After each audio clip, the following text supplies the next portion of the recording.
नमस्कार, आप देख रहे हैं नेशन 9। इस वक्त की खबर उत्तर प्रदेश के मऊ जनपद से, जहां आगामी 6 अगस्त को मऊ जनपद में समाजवादी पार्टी के तत्वाधान में जनपद की पुरानी तहसील स्थित आरएस प्लाजा में सपा का प्रबुद्ध वर्ग सम्मेलन होने वाला है, जिसको लेकर समाजवादी पार्टी के जनपद के तमाम नेता व कार्यकर्ता काफ़ी सक्रिय नजर आ रहे हैं। इसी बीच इस कार्यक्रम को सफल बनाने के प्रयास और इस कड़ी में वाराणसी काशी विद्यापीठ से छात्र संघ के पूर्व अध्यक्ष व सपा नेता राहुल दुबे भी लगातार क्षेत्रों में नजर आ रहे हैं। वह लगातार जनसंपर्क में जुटे हुए हैं। राहुल दुबे का कहना है कि उत्तर प्रदेश की जनता वर्तमान सरकार से त्रस्त है और लोग मन बना चुके हैं कि 2022 में होने वाले उत्तर प्रदेश विधानसभा चुनाव में सपा की सरकार व अखिलेश यादव को पूर्व मुख्यमंत्री बनाने का। वही मीडिया कर्मियों द्वारा ये सवाल पूछा गया कि सपा सरकार में यादवों का दबदबा होता है, तो आइए जाने इस पर राहुल दुबे ने क्या कहा।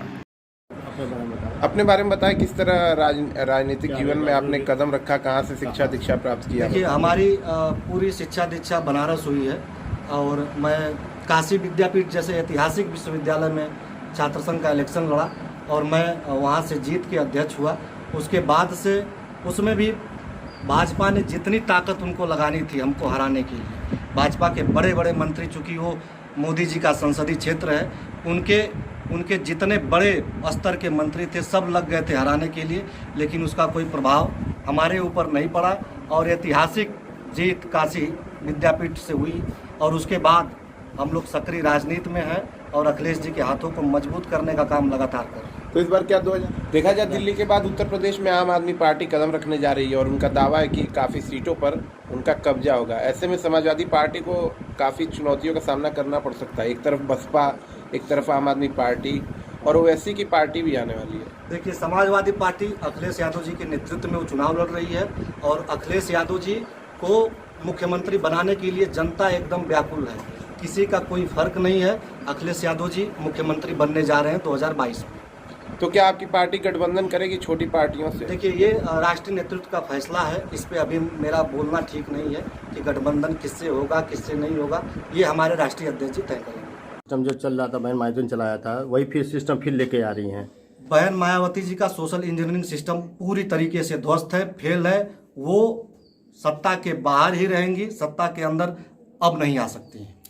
डेफिनेटली ये सारी चीज़ें तय हैं कि अगर भाजपा को कोई मुकाबला दे रहा है, कोई टक्कर दे रहा है, तो वो अखिलेश यादव हैं। वो ये जान जाइए कि जनता त्रस्त है भाजपा से, भाजपा के नेताओं से जनता त्रस्त है। ना जनता का कोई काम हो रहा है, ना भाजपा के नेता जनता से मिल रहे हैं। इसीलिए जनता पूर्ण रूप से मन बना चुकी है कि अखिलेश यादव जी को दोबारा मुख्यमंत्री बनाएंगे। आज का काफी दबदबा रहता है, ऐसे में ब्राह्मणों को साथ लेकर कैसे चलेंगे? देखिए, सुदामा और कृष्ण की दोस्ती बहुत समय से है, तो उसमें ये कहना आपका गलत है कि किसी का दबदबा है। अखिलेश यादव जी के नेतृत्व में ब्राह्मण चलने के लिए तैयार है। मेरा नाम राहुल दुबे है, मैं पूर्व छात्र संघ अध्यक्ष काशी विद्यापीठ वाराणसी 353 मधुबन विधानसभा। सर, मऊ में आज आने का मकसद क्या था जी? मऊ आने का मकसद क्या था? जी, एक तो मऊ मैं आया नहीं हूँ, ये मेरा मऊ घर है और 6 तारीख को प्रबुद्ध महासम्मेलन हो रहा है, जिसमें मुख्य अतिथि के रूप में श्री माता प्रसाद पांडे जी, मनोज पांडे जी, प्रोफेसर अभिषेक मिश्रा जी, संतोष पांडे जी, पूर्व मंत्री पवन पांडे जी और हमारे राष्ट्रीय सचिव श्री राजीव राय जी, ये लोग इस कार्यक्रम में उपस्थित हो रहे हैं। जैसा कि आप सभी लोगों को पता है कि मेरा नाम राहुल दुबे है। मेरी जाति बताने में मुझे कोई गुरेज नहीं है, मैं जाति से ब्राह्मण हूँ। और ये जो योगी सरकार चल रही है, भाजपा की जो आताताई सरकार चल रही है, इस सरकार में हमारे जाति के लोग, हमारे ब्राह्मण समाज के लोग इतनी प्रताड़ित हैं, इतनी बड़ी संख्या में उनका फेक इनकाउंटर हुआ है, इतनी बड़ी संख्या में उनको मारा जा रहा है। ये योगी सरकार, जब सपा की सरकार थी तो हमारे नेताजी आदरणीय मुलायम सिंह यादव, हमारे राष्ट्रीय अध्यक्ष आदरणीय अखिलेश यादव जी ने परशुराम जयंती को रूप में घोषित करके एक दिन का अवकाश किया था। और जब से, जिस दिन से इस उत्तर प्रदेश में भाजपा की सरकार आई है, तब से परशुराम भगवान को, हमारे आराध्य परशुराम देवता को इन्होंने महापुरुष की श्रेणी में डालकर उस छुट्टी को बंद करने का काम किया है।